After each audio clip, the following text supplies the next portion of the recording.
आता पेट्रोलचा खर्च विसरा, घरी आणा इलेक्ट्रिक स्टायलिस्ट इलेक्ट्रिक गाडी. 100% भारतीय बनावटीची इलेक्ट्रिक्स ईव्ही इलेक्ट्रिक गाडी आता उपलब्ध. 5 वर्षांची वॉरंटी, आकर्षक कलर्स आणि स्पोर्ट्स डिझाईन. एकदा चार्ज करा आणि 100 ते 140 किलोमीटर पर्यंत रेंज. अत्याधुनिक सर्व्हिस सुविधा, लोन सुविधा सुद्धा उपलब्ध. आजच भेट द्या साई मोटर्स, किसान चौक, इचलकरंजी. संपर्क 93 73 27 57 52 किंवा 0230 299 77 66. नो पेट्रोल नो टेन्शन, इलेक्ट्रिकचा स्मार्ट पर्याय.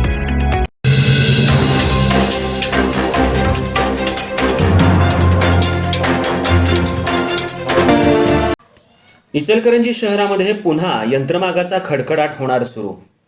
8 जूनला पुन्हा बैठक होणार. खर्चीवाल्या यंत्रमाग धारकांना मोजरी वाढीचा निर्णय घेतला जाणार. माजी आमदार सुरेश हाळवणकर यांनी खर्चीवाल्या यंत्रमाग धारकांचा एकाच दणक्यात तोडगा काढला असून बंद असलेले यंत्रमाग पुन्हा सुरू करण्यात आले. खासदार आमदारांनी जरी दुर्लक्ष केलं असलं तरी माजी आमदार सुरेश हाळवणकर यांच्या शिष्टाईमुळे त्यांचं सर्व स्तरातून कौतुक होऊ लागले. मात्र खासदार आमदारांनी या आंदोलनाकडे का दुर्लक्ष केलं असा सवाल सामान्य खर्चीवाल्या यंत्रमाग धारकांकडून केला जातोय. इचलकरंजी शहरामध्ये खर्चीवाल्या यंत्रमाग धारकांना मजुरी वाढ मिळावी यासाठी गेल्या 3 आठवड्यांपासून आंदोलन सुरू आहे. प्रांताधिकारी यांच्या दालनात 2 बैठका झाल्या.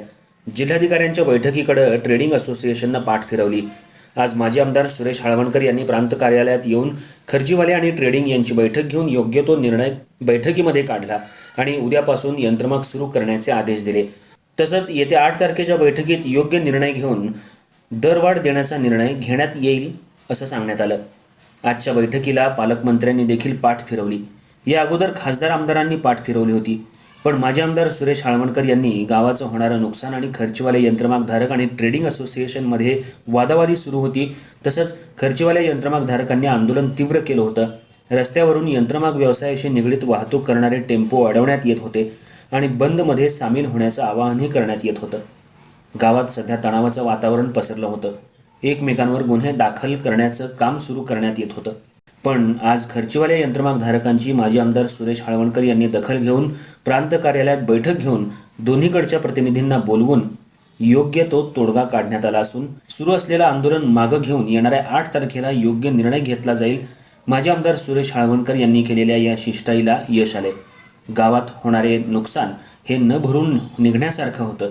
त्यामुळं हाळवणकरांच्या या मध्यस्थीमुळं गाव पुन्हा सुरळीत सुरू होणार आहे. पण खासदार आमदारांनी यात लक्ष दिलं नाही. ट्रेडिंग असोसिएशनचे पदाधिकारी यांना बैठकीपासून कुणी लांब ठेवलं याची चर्चा मात्र जोरात सुरू आहे. ट्रेडिंग असोसिएशनच्या पदाधिकाऱ्यांवर कुणी दबाव आणला, त्यामुळं ट्रेडिंग असोसिएशनचे पदाधिकारी बैठकीकडे का पाठ फिरवत होते. माजी आमदार सुरेश हाळवणकर यांनी बैठकीला बोलवल्यानंतर ट्रेडिंग असोसिएशनच्या पदाधिकाऱ्यांची बैठक लावली गेली. या बैठकीत खर्चीवाले यंत्रमाग धारक आणि ट्रेडिंग असोसिएशनच्या पदाधिकाऱ्यांमध्ये काही काळ वादावादीचाही प्रकार घडला. पण माजी आमदार सुरेश हाळवणकर आणि प्रांताधिकारी दीपक शिंदे यांनी सर्वांना शांत राहण्याचं आवाहन केलं आणि दरवेळेला भांडून काय होणार नाही, योग्य तो तोडगा काढू असं आश्वासन दिल्यानंतर दोन्ही पदाधिकाऱ्यांनी शांतता बाळगली. येणाऱ्या 8 तारखेला याबाबत तोडगा काढला जाईल असं आश्वासन दिल्यानंतर खर्चीवाल्या यंत्रमाग धारकांनी आपलं आंदोलन मागं घेतले.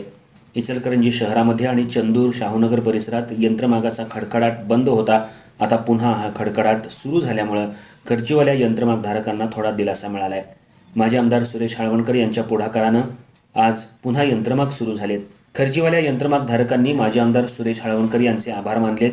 या बैठकीला खर्चीवाल्या यंत्रमाग धारकांचे प्रतिनिधी तसंच पदाधिकारी आणि प्रांताधिकारी दीपक शिंदे, माजी आमदार सुरेश हाळवणकर आदी जण उपस्थित होते.